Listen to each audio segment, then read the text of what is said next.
Olá pessoal, voltamos com mais um vídeo da parte de conjuntos dos números racionais. Agora eu quero falar sobre as propriedades da divisão, né? A propriedade da divisão você tem também a propriedade do cancelamento, se você tem um x dividido por 2 igual a um 4 dividido por 2, a conclusão aqui que o x é igual a 4. X igual a 4. Obrigatoriamente, ou seja, eu cancelei os denominadores, né? Cancelei os denominadores. Esse cancelamento não precisa ser obrigatoriamente dos denominadores, embora eu creio que seja muito mais difícil a gente visualizar, por exemplo, esse cancelamento no seguinte sentido. Vocês têm um 2 sobre x e um 2 sobre 4. Né? Talvez seja muito estranho pensar nesse cancelamento do numerador. Não aconselho, pode ocasionar alguns erros, mas do denominador vocês já fazem isso de longa data. Quando você executa o mínimo múltiplo comum, por exemplo, eu vou criar uma expressão aqui, 2x mais 2x sobre 3 mais 4 sobre 5 igual a 8 sobre 10. Né? Eu tenho uma expressão, uma equação, né, de grau 1, você tem aí uma equação de grau 1, a variável x. Como é que você resolve isso? Como é que você costuma resolver esta expressão? Muita gente primeiro trabalha com os denominadores, não precisa ser assim, mas muita gente trabalha com os denominadores, fazendo o mínimo múltiplo comum dos denominadores, de 3, 5 e 10. Né? Fazendo o MMC de 3, 5 e 10, o menor primo que divide um deles é o 2, né, que divide o 10, dando 5. Depois, o menor primo que divide um deles é o 3, que divide o próprio 3, né? Sobrando o 5. E aí acaba o mínimo múltiplo comum, 6, 30. O mínimo múltiplo comum entre 3, 5 e 10 é 30. Claro que eu poderia ter feito isso também de maneira mais prática, mais rápida. Fiz passo a passo. E aí, para você descobre a parte dos denominadores, você tem que construir frações equivalentes. Né? Eu vou fazer duas fraçõezinhas aqui. O que eu tenho que fazer é descobrir uma fração equivalente a essa que tenha denominador 30. Né? Que tenha denominador 30. Por isso a gente faz aquele processo, né? Divide pelo de baixo, o resultado que deu multiplica pelo de cima. Se eu dividir 30 por 3 dá 10. 10 vezes 2 vezes 2x a 20x. Então, esta primeira fração é equivalente a essa. Só muda o denominador. E o numerador, claro. Mas com o denominador que eu quero, um denominador escolhido a dedo. Né?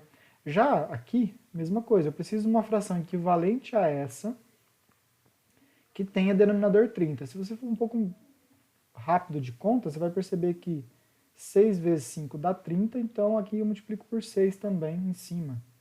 Né? Aqui teria 24. Não vou fazer assim, vou fazer do método mais tradicional possível, pelo menos que a gente usa normalmente aí que eu conheço, de certo modo tradicional. 30 dividido por 5 é 6. 6 vezes 4, 24. Repara que é a mesma conta que eu tinha citado, né, anteriormente. Aqui, mesma coisa, divide pelo de baixo, multiplica pelo de cima. 30 dividido por 10 é 3. 3 vezes 8, 24. Acho que eu escolhi mal meus números, né? Mas tudo bem. Como é que, feito isso, o que a gente faz? Aqui, como eu tenho denominadores iguais, eu posso colocar um denominador só. E aí eu aplico a lei do cancelamento. Corto os denominadores. É a lei do cancelamento que foi citada anteriormente. Feito isso, acabou. Você tem uma equaçãozinha 20x mais 24 igual a 24. Se você perceber, eu posso executar a lei do cancelamento da adição, que foi citada anteriormente. Né? A lei da execução do corte aqui do 24. Vou fazer a operação inversa. Não vou usar, eu vou fazer menos 24 de um lado e menos 24 do outro. Quando eu fizer isso, aqui dá zero e aqui também. E aí eu tenho a pior resposta possível, 20 vezes x que dá zero. Ou mais fácil, né? qual elemento vezes 20 que dá zero? A resposta para essa conta é zero. Ok? Então, apliquei aí a lei do cancelamento aqui. E é o que normalmente a gente faz nas operações. Coloquei aqui uma álgebra, né? Mandei uma expressão algébrica aí com um x, uma incógnita, um valor desconhecido. E aí eu quero citar o seguinte, né? Algumas propriedades da divisão. Essa aqui, você vê uma propriedade da proporção também, né? Você tem que se eu multiplicar em cima e embaixo pelo mesmo elemento, eu não altero o racional, ou não altero a fração. Uma fração que eu faço uma multiplicação em cima e embaixo, eu não altero. Assim como se eu fizer uma divisão aqui, né? A parte de baixo fala da divisão. Se eu dividir e multiplicar uma fração em cima e embaixo, eu não altero o valor, basicamente, da porção que ela representa. Por exemplo, 3/4. Se eu multiplicar por 25 em cima e por 25 embaixo, isso aqui dá 75 sobre 100, que é o tal 75%. Então, 75% é a mesma coisa, ou representa a mesma quantidade de 3/4. Proporções iguais, eu multipliquei em cima e embaixo. Mas se eu pegar essa expressão e dividir em cima e embaixo por 5, por exemplo, eu vou obter uma nova fração equivalente a essa, que no caso seria o quê? 15 sobre 20. Se eu não errei nas contas aí, 15 sobre 20. E assim por diante. Então eu posso multiplicar e subtrair, multiplicar e dividir a fração, o racional, da forma que eu quiser, desde que eu faça em cima e embaixo a mesma coisa. Eu tenho que citar uma propriedade que é perigosa, que é a distributiva da divisão. E essa distributiva, porque ela é perigosa? Porque ela vale só de um lado. Por exemplo, eu estou falando ali que se eu tiver um A sobre C, você pode distribuir esse C, né? Distribuir esse C. Normalmente a gente não faz assim, a gente faz essa expressão vindo para cá, né? A gente faz o processo contrário aqui, né? Então não é muito comum a gente fazer daqui para lá, não é muito comum. Mas o que eu quero dizer é o seguinte, é que se eu tiver um 6 mais 8 dividido por 2, é a mesma coisa que eu fizer 6 por 2 mais 8 por 2. Ou seja, eu posso dividir primeiro cada um dos elementos, depois somar. Aqui eu tenho que somar primeiro e depois dividir. Eu estou afirmando que esses dois resultados são iguais. Se você somar 6 mais 8, dá 14 por 2, dá 7. Se você dividir aqui, 6 por 2 dá 3, 8 por 2 dá 4, isso também dá 7. Então eu estou afirmando que essa conta é igual. Você pode distribuir aí quando você tem uma situação dessa. O denominador pode ser uma soma ou várias somas, tá? Eu posso ter um A mais B mais C menos D, dividido por um E. Obrigatoriamente esse E e esse C citado aqui tinha que ser diferente de zero, tá? Então vale ressaltar que o C é diferente de zero para isso ser verdade, e o E tem que ser diferente de zero para ser verdade. Se você tiver uma situação dessa, você tem que isso aqui é A sobre E mais B sobre E mais C sobre E menos D sobre E. Claro que não faz muito sentido pensar nisso agora, mas é uma expressãozinha que ajuda nas operações tanto numéricas quanto as operações algébricas. Então vale a pena pensar nela. O que não pode fazer, e aí é um erro grave, não pode ser feito, é o contrário. Por exemplo, se eu tenho uma soma no denominador, em hipótese nenhuma eu posso falar que isso aqui é A mais B sobre A mais C, por exemplo. Eu posso separar quando essa soma ou subtração, tanto faz, estiver no denominador. Não pode ser feito desta forma. Então toma cuidado com essa expressão, tá? Não vale isso aqui, não é verdade, de jeito nenhum. Um detalhe é que não vale a associativa nem a comutativa na divisão. Também ressalto. Vem a questão mais complicada, mais sutil da ideia dos números. Você tem lá o trabalho com os números naturais, com os números inteiros, com os números racionais. Será que isso abrange todo tipo de número que nós temos? Não. Existe um tipo de número específico que não é né, não se enquadra nessa ideia dos números racionais. Por exemplo, aqui tem um quadrado com uma diagonal. Pitágoras nos ensina que d ao quadrado é igual a 1 ao quadrado mais 1 ao quadrado, que a hipotenusa, né, você pensar nessa parte de baixo como um triângulo retângulo, e porque é um quadrado, você tem 90 graus. A hipotenusa, que é o d, é a soma dos quadrados dos catetos. Então, d ao quadrado é igual a 2. E aí vem a pergunta, quanto vale d? Quanto vale d? D ao quadrado é igual a 2. D ao quadrado é igual a 2, você tem uma ideia, basicamente, que você pode falar que isso aí é a raiz quadrada de 2, né? Que é a expressão, que é a inversa da potenciação, da potência quadrada, né? Você tem que d é a raiz quadrada de 2. A pergunta é, a raiz quadrada de 2 é um número racional? A resposta é não, não é um número racional. Esse raiz quadrada de 2 não pode ser escrito como a sobre b. Não existe nenhum a sobre b que, quando eu divido, dá exatamente a raiz quadrada de 2. A prova para esse fato está aqui. Ela passa por algumas considerações. A prova está em todos os livros e tal. Quem quiser dar uma olhada com carinho, olhe na como provar que a raiz de 2 não é um número racional. A prova está ali. Mensagem sobre explicação dessa pode ser enviada.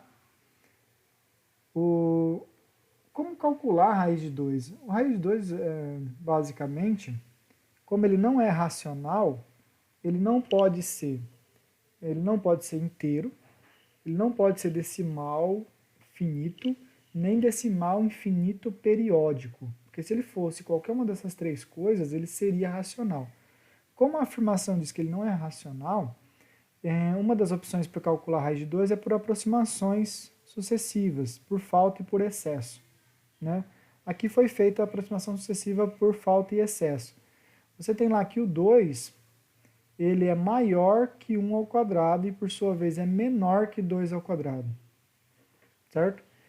Lembrando lá, você tinha que o d ao quadrado era igual a 2. D ao quadrado é igual a 2. O d pode ser 1? Não, porque é menor. O d pode ser 2? Não, porque é menor. Ok? Então você tem aqui, você está buscando quem é esse d ao quadrado que gera 2. Se você fizer 1,4 ao quadrado, você vai perceber que isso é menor do que 2, que por sua vez é menor que 1,5 ao quadrado. É uma questão de conta mesmo e aproximar. Você vai apertando esse cara até chegar numa aproximação razoável ou que te interesse. 1,41 ao quadrado é menor que 2, por sua vez 1,42 ao quadrado é maior do que 2. Repara que a cada passo que eu dou, a ideia é que eu aumente uma casa decimal da aproximação. Então, ó, se eu quiser aproximar o raiz de 2, né? Quem é raiz de 2? A aproximação dele por falta é 1,41, por falta. Se eu quiser aproximar ele por excesso, 1,42, nesse caso por excesso, né? Essas aproximações podem ser tão boas quanto você queira, né? Essa é a ideia de calcular a raiz de 2. Repara que é um número decimal cujas casas decimais não tem. Se você colocar na calculadora, você vai perceber que não há regularidade depois da vírgula, não existe uma regularidade acontecendo, né? E aí, como esse raiz de 2 não é racional, a gente precisa de um novo conjunto, que é o chamado conjunto dos números irracionais. Lembrando, você tinha o conjunto dos naturais, e aí você tinha um conjunto mais abrangente, que é o conjunto dos inteiros. Você tinha um conjunto mais abrangente um pouco, que é o conjunto dos racionais. E agora você tem um novo conjunto aqui, que ele não tem interseção com o conjunto dos racionais. A interseção desses dois caras é vazia. A interseção, esses conjuntos são chamados conjuntos disjuntos. A interseção desses dois caras é vazia. Não tem nenhum elemento que é simultaneamente racional e irracional. ok? E a união desses dois caras, a união do conjunto dos irracionais com o conjunto dos números racionais, forma o que a gente chama de conjunto dos números reais, que aí você tem um conjunto que abrange tudo isso, conjunto dos números reais, representado pela letra R, que é formado pela união dos racionais e dos irracionais. Quando você trabalha conjunto dos números reais, faz sentido você ter tranquilidade para falar sobre a reta numérica. Por quê? Porque existe uma relação muito forte, né, uma relação biunívoca entre cada ponto da reta e um número real. Cada ponto da reta, né, numérica, cada ponto aqui, esse ponto ele está associado com o número real. Claro que eu estou colocando aqui os números naturais, 0, 1, 2, 3. Né? Agora eu vou partir aqui para os inteiros. Vou colocar um racional aqui. Mas independente do elemento, existe uma posição, né? Que nem aqui você tem o raiz de 2, ó, pertinho do 1 sobre 2. Ali, o raiz de 2. Então, cada ponto aqui, você tem uma relação biunívoca, uma relação muito forte com o conjunto dos números reais. Conjunto dos números reais. E com isso, nós temos 3 formas de representar intervalos. Né? Aqui eu estou mostrando 2 formas. A representação, 3 formas, né? Aqui estou mostrando as 3. A representação por meio de colchete, por meio de chave, está aqui. E aqui a representação geométrica. Então, olha bem, quando eu tenho um colchete A, B, colchete externo, que a gente chama de colchete fechado, como é que eu escrevo esse conjunto? É todo x pertencente aos reais, tal que esse x está entre A e B. Entre A e B. Podendo ser A e podendo ser B. Por isso o A menor ou igual que x e o x menor ou igual a B. Eu não gosto de ler assim. Eu prefiro uma leitura um pouco estranha, né, que lê de dentro para fora, de dentro para a esquerda e de dentro para a direita. Como é que funciona? X maior ou igual a A, x menor ou igual a B. Obrigatoriamente isso aqui tem que ter em ordem crescente quando eu escrevo assim. Por exemplo, está errado se eu escrever o conjunto assim. Está errado se eu escrever o conjunto assim. 3 e 1. Não é assim que se escreve. Que escreve o menor sempre à esquerda. Menor sempre à esquerda. Essa regra vale também na reta numérica. Quando você tem reta numérica, o número menor sempre está à esquerda. Obrigatoriamente. Por exemplo, aqui está o 1. Repara que 1 está à esquerda do 3. Esse intervalo de 1 a 3, fechado, a gente coloca a bolinha fechada aqui, e achura, risca ou faz uma marcação mais forte no intervalo entre esses dois caras, 1 e 3. Bolinha fechada, do 1 ao 3. Né? Essa região é que me interessa. Quando eu falo todo x pertencente aos reais, tal que x está entre A e B, eu estou dizendo que o x está aqui no meio. Não no meio. Entre, né? Entre o 2 e o 3. Por exemplo, o x pode estar aqui, que o elemento x me serve. Todo esse segmento aqui me serve. Ah, mas o que está aí? Uma infinidade de números reais. Você tem uma infinidade de números reais neste intervalo de 1 a 3. Na verdade, por qualquer intervalo que você pegue na reta numérica, existe uma infinidade de elementos contidos lá dentro. Né? Você pode colocar aqui, por exemplo, eu vou afirmar, né? Aí depois podem tentar provar se eu estou certo ou não. O raiz de 3 está lá dentro. Né? O raiz de 3 está dentro desse intervalo. Quem mais está ali dentro? O 4 quintos está aqui dentro. E aí, dentro onde? Em uma posição, né, em algum local aí internamente. Essa é a ideia do intervalo fechado. Qual que é a ideia do intervalo aberto? O intervalo aberto, ele é o intervalo no qual você tem os colchetes virados para a parte externa. Né? Parte externa. O que muda o colchete virado para a parte externa ou para a parte interna? Você deixa de ter aqui o igual. O que significa isso? Significa que pode ser elementos entre o A e o B. Ó, lendo de novo de fora, do parte interna para fora. X maior que A, X menor que B. Repara, maior e menor. Né? Não estou dando muita atenção para a forma do sinal, tá, pessoal? Estou mudando o jeito de ler. Presta atenção nesse fato. X maior que A significa que quando eu vou desenhar a reta, eu vou desenhar a reta numérica. Ao desenhar a reta numérica, né, o elemento 1 não entra, a gente faz uma bolinha aberta, não considera-se 1. Pode ser tão próximo quanto você queira do 1, mas não pode ser 1. Intervalo aberto. Por isso que aqui, repara, só maior. E o 3, mesma coisa. Menor que 3. O intervalo é esse. Só que nesse caso você não pode incluir os extremos. Nesse caso você tem o que a gente chama de intervalo aberto. Intervalo aberto. Ok? E aí você tem as variações disso. Intervalo, não vou nem chamar nem de aberto nem fechado. Qual que é a outra opção? A outra opção é quando você tem uma parte aberta, uma parte fechada. Por exemplo, eu fecho aqui. Se eu fechar aqui, não pode ser A, mas pode ser o B. Então aqui do B é menor ou igual. Menor ou igual. Então você tem lá o 1 e o 3 de novo. 1, o 3. Não pode ser 1, mas pode ser 3. Então quando você desenhar a reta, você pode ter bolinha aberta, você terá bolinha aberta no 1 e bolinha fechada no 3. Né? Esse intervalo aqui. Pode ser também o contrário, né? E assim por diante.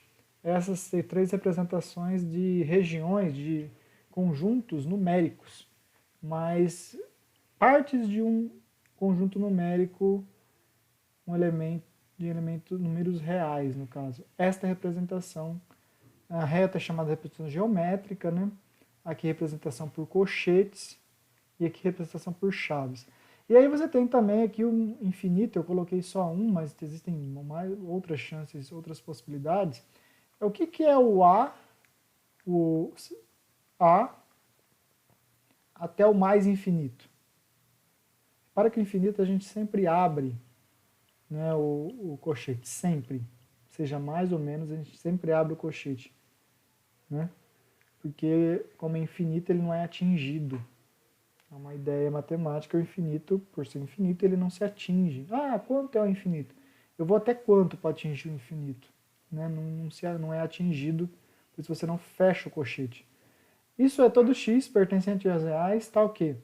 Como vai do A, podendo ser A, até o infinito, é todo x maior ou igual a A. Maior ou igual a A. Né? Exemplo, se eu pegar lá do 3 até o mais infinito. O que é isso? Algumas notações podem ser usadas parênteses aqui também, tá? O parênteses também indica que está aberto, só para constar notação. Isso aqui é todo x, né? Esse aqui representa todo x pertencente aos reais. Tá o quê? X seja maior ou igual que 3. Como é que eu represento isso na reta? Como é que eu vou representar isso na reta numérica? Então você vai lá, eu gosto de colocar sempre o 0 como uma referência, tá? Marca o 3, como é maior ou igual, bolinha fechada no 3, maior ou igual, vai para o infinito. Você pega do 3 para frente. Até quanto? Até o infinito. Quanto é isso? Infinito. Ok? Então vai do 3 para lá. Essa é a ideia do infinito aí. Uma coisa que pode acontecer, pode ter junção de intervalos aí. Você pode fazer interseção de intervalos. Lembrando, a interseção está ligada ao E, né, uma coisa simultânea. Você pode fazer união de intervalos, que aí já está ligado ao OU. E eu encerro por aqui. Né? Voltemos depois com alguns exercícios sobre isso. Um forte abraço a todos, até a próxima. Tchau!